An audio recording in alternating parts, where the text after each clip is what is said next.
Hello guys, nguhaye ikaze nanone ni kwa Dose Makeup ikaze. Twakira abantu bashyashya, reka twakira abantu bashyashya. Wowe mushyashya kuri iyi channel, niba uri mushyashya tuguhaye ikaze. Icyo tugusaba ni gukora subscribe, share na comment, urabukoze cyane. Twigira hamwe ibintu by'ubwiza bitandukanye.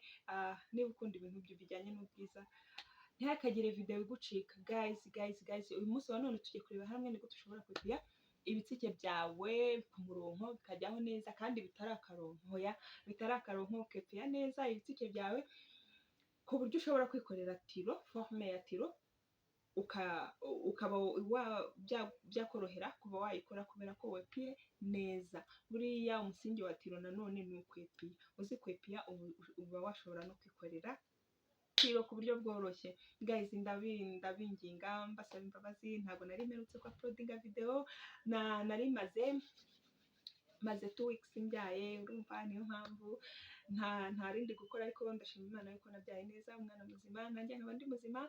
Reka duhe icyubahiro Imana. Guys, reka dutangire video yacu. Guys, rero ibikoresho tugiye gukoresha twepiya ibitsike, dore nari narabiteretse kugira ngo tuzarebere hamwe, mbereke uko ushobora kubyepiya kandi neza.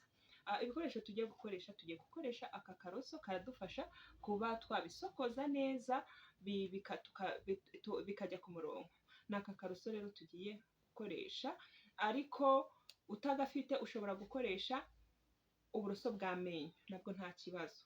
Turongera dukoreshe urwembe rusanzwe rwitwa Tatra.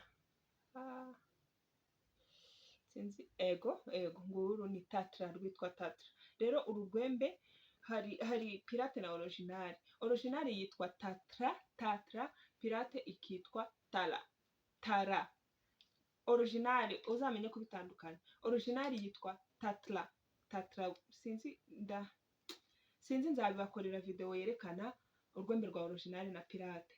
Ikindi turi bukoreshe ni akagikotoro gasanzwe, wakoresha ako ufite akariko kose wagakoresha. Impamvu dukoresha akagikotoro, ibitsike biba bikomeye cyane, rero iyo unyujijeho urwembe urokera. Niyo mpamvu ushyiraho akagikotoro kugira ngo kakurinde kokera. Impamvu rero twakoresheje urwembe rwa original ni ukugira ngo, kuko pirate idusigamo ntabwo iba icyayi cyane nka original. Ubwo rero ibikoresho tugiye gukoresha ni ibi bitatu byonyine. Ibi byonyine ugahita umenya kwepiya. Urwembe ni urusanzwe, niba ari 50, niba ari 100 ni ibisanzwe. Ubwo rero wakwepiya ugasa neza. Reka dutangire rero guys, dutangiye video yacu yo kwepiya ibitsike. Kwepiya ibitsike rero ntangije ka kagikotoro nkuko nabibabwiye, ako ufite akariko kose wagasigaho kugira ngo niwepiya ukoresheje urwembe utaza kuba wakokera cyangwa se zitaza kuba zikomeye cyane. Iyo nsizeho kagikotoro biranyorohera kugira ngo mbashe ninkoresha urwembe numve zoroshye zidakagashe cyane. Ngiye gukoresha rwa rwembe rwanjye nepiya ibitsike. Ndakoresha rwa rwembe rwa Tatra, mubyibuke nabibabwiye. Rero ndasokoza ibitsike nsa n'uzamura. Noneho ibanga ryo kwepiya, uhera hasi ukuraho duke. Urabona ko mpereye munsi mu nguni kugira ngo nze kubiha forme, ku buryo niyo ntasiga tiro uba ubona ibitsike byanjye bimeze nka tiro. Niyo washaka kuyisigiramo wowe ubwawe ku giti cyawe, uba ubona byoroshye kuba wayisigiramo kubera ko wepiye neza bitari akarongo. Ndagenda nkuraho gakeya nanasokoza ibitsike byanjye.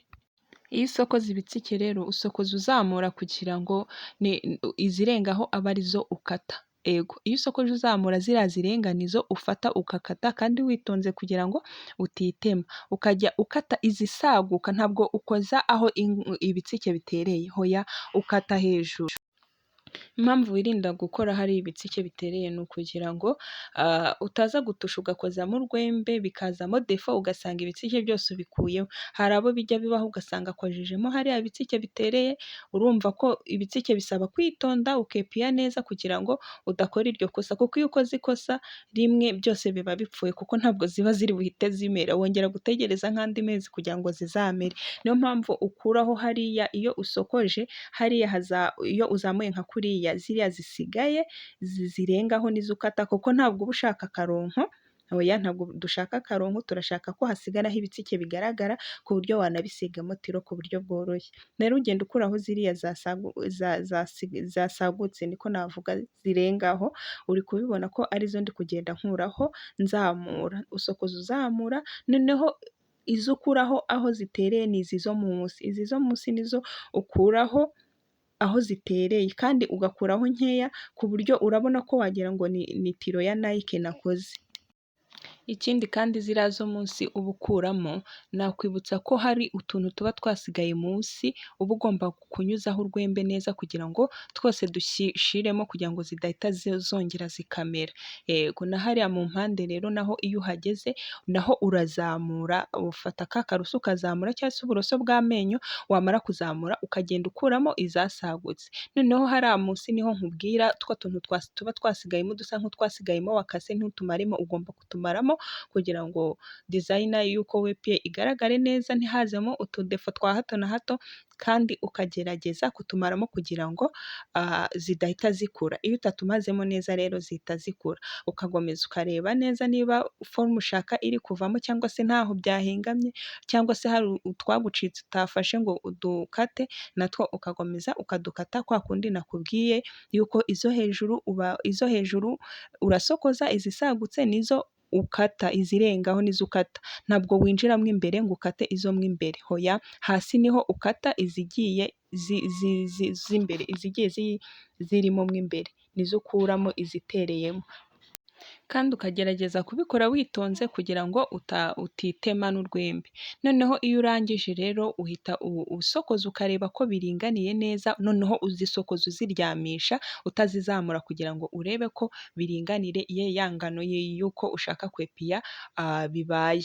Yego ugasokoza usa n'utambika kugira ngo urebe ko noneho wasokoje utambika biringaniye. Wabona bitaringaniye uturengaho ukagenda udukuraho kandi witonda ufata urwembe neza kugira ngo nkwibutsa utitema. Ugafata urwembe neza ukiyoroshya, ntabwo wikomeza, uriyoroshya kugira ngo utaza kwitema. Yego wiyoroshya umubiri, ntabwo urwembe urutsindagira ahubwo umera nk'usharuye. Dore noneho akagoye nashakaga kwepiya ni kariya, dore ndakabonye, noneho ukajya no ku rundi rukurikiyeho. Urundi rukurikiyeho rero iyo urwepiya narwo ugerageza kujyanisha bisa nk'urwo hirya, dore hahandi munsi ngenda nkuraho dukeya cyane aho zitereye.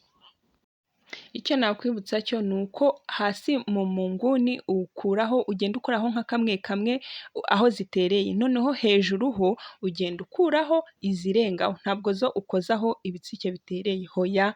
Rero kwepiya umusingi wabyo nabyo nakubwira, cyangwa se ikintu cy'ingenzi ni ukureba munsi mu nguni no hejuru. Hejuru nakubwiye ko ugenda ukuraho izirengaho, noneho hasi ukagenda ukuraho duke duke twaho ibitsike bitereye, kandi ukita kureba ko igitsike cy'iburyo kiri buze gusa n'icy'ibumoso. Yego ukagerageza kubyitaho nubwo bitajya bisa 100%, ariko ku buryo umuntu akureba akavuga ati wepiye neza. Yego urabona ko biri kugenda bisa nkaho, sinzi niba uri kuri bibona nawe, urabona ko biri kugenda bisa nkaho biringanira, kandi icyiza cyo kwepiya iyo wepiye ibitsike byawe niba bitagaragaraga bihita bigaragara, ukabona ko usa neza kandi ukeye, nawe utakisigamo tiro uba ubona ko ukeye umeze neza. Guys, nkwibutsa niba utarakora subscribe ko wayikora kuri iyi channel ya Dusi Makeup, niba video yagushimishije ugakora na share, like na comment, nabyo biba bikenewe. Yego ukakomeza ukita ku bitsike byawe ureba ko biringaniye, ureba ko bingana. Urabona ko ngarutse kuri uru nguru kubera ko uranabonaga ko bitaringaniye neza, urabona ko uturutse hirya wabona ko nsa neza kandi nta na tiro nisize kuko nepiye ibitsike byanjye ndabibonye. Guys, mwakoze kureba iyi video, urabona ko nsa neza kubera ko nepiye ibitsike byanjye. Ni Dusi Makeup, ndabakunda cyane, wakoze kureba iyi video, bye bye, ndabakunda.